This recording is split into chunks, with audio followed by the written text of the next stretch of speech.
আসলে বাঙালির মাথায় সবথেকে কিসের বুদ্ধি বেশি আছে জানেন? বাটপাড়ির বুদ্ধি।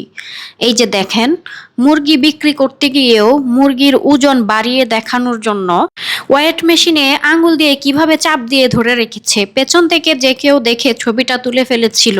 কিছু অসাধু ব্যবসায়ীদের কাছে মনে হয় মানুষকে ঠকানোর জন্য ব্যবসায় বেশি লাভবান হওয়ার সব থেকে সেরা বুদ্ধি। মাপে কম, ওজনে কারচুপি, দামে প্রতারণা, যেদিক দিয়ে সুযোগ পায় সেদিক দিয়ে মানুষের পকেট কাটবে। ব্যবসায় লাভ করা তো কোনো অপরাধ না, কিন্তু প্রতারণা করে লাভ করা অবশ্যই নৈতিকতার পরাজয়।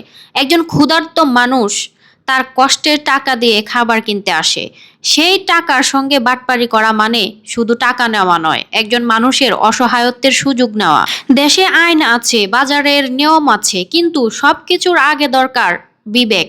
কারণ দোকানে দাঁড়িয়ে আপনাকে হয়তো কেউ ধরতে পারছে না, আপনি হয়তো আইন মানছেন না, বাজারের নিয়ম মানছেন না, কিন্তু আপনার নিজের বিবেক জানে আপনি কতটা সৎ। আর বিবেকের কথা কি বলবো, বিবেক যাদের আছে তারা তো আর এসব করতে পারবে না।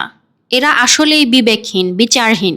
বিবেক বিচার নাই বলেই এরা মানুষের সাথে সামান্য কয়টা টাকা বেশি পাওয়ার জন্য এই ধরনের বাটপারি করতে পারে। কিন্তু ভাই, হারামে যে বরকত নাই এই কথাটা আপনি মানেন আর নাই মানেন, কিন্তু এটাই সত্যি। আপনি হারামভাবে মানুষকে ঠকিয়ে যে কয়টা টাকা বেশি নিচ্ছেন, এটা আপনার ঘরে, আপনার সংসারে কোনোদিনও বরকত আনবে না।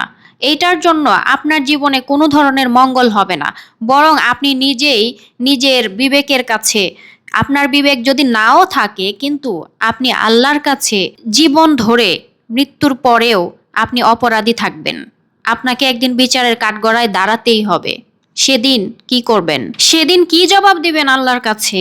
আজকে যে কয় টাকা বাটপারি করে বেশি নিলেন, তার থেকে 1000 গুণ বেশি রিটার্ন দিতে হবে সেদিন আপনি যাকে ঠকিয়েছেন। ভাই, বাটপারি করে পকেট ভারী করা যায়, কিন্তু চরিত্র ভারী করা যায় না। ব্যবসা করুন লাভজনকভাবে, এটা আপনার অধিকার, আপনি লাভ করতেই পারেন, কিন্তু মানুষের বিশ্বাস নিয়ে খেলবেন না। কারণ টাকার চেয়ে বড় সম্পদ হলো সততা। আপনি ভাবছেন মানুষকে ঠকিয়ে আপনি লাভবান হয়ে যাচ্ছেন, কিন্তু ভাই, আল্লাহর কাছে যে আপনি অপরাধী হচ্ছেন, সেই ক্ষতি আপনি কোনো ওজনের মেশিনে মাপতে পারবেন না। এই কথাটা কেন বুঝেন না অসাধু ব্যবসায়ীরা বা যারা মানুষের সাথে বাটপারি করেন? আপনি যাকে ঠকাচ্ছেন সে কিন্তু ঠকেনি, সেই লাভবান আখেরাতের জন্য। আর আপনি আজকে 2টা টাকা বেশি লাভ করলেও মূলত আপনিই কিন্তু লসের ভাগীদার। আপনারই কিন্তু লস প্রজেক্ট। আল্লাহর ভয় করেন, একবার চিন্তা করেন পরকালের কথা। বাংলাদেশের সকল ব্যবসায়ীদেরকে বলছি, সততার সাথে ব্যবসা করুন। সততার সাথে লাভজনকভাবে ব্যবসা করা আপনার অধিকার। সততা মঙ্গলময়, সততা বরকতময়। সৎ থাকুন, ভালো থাকুন।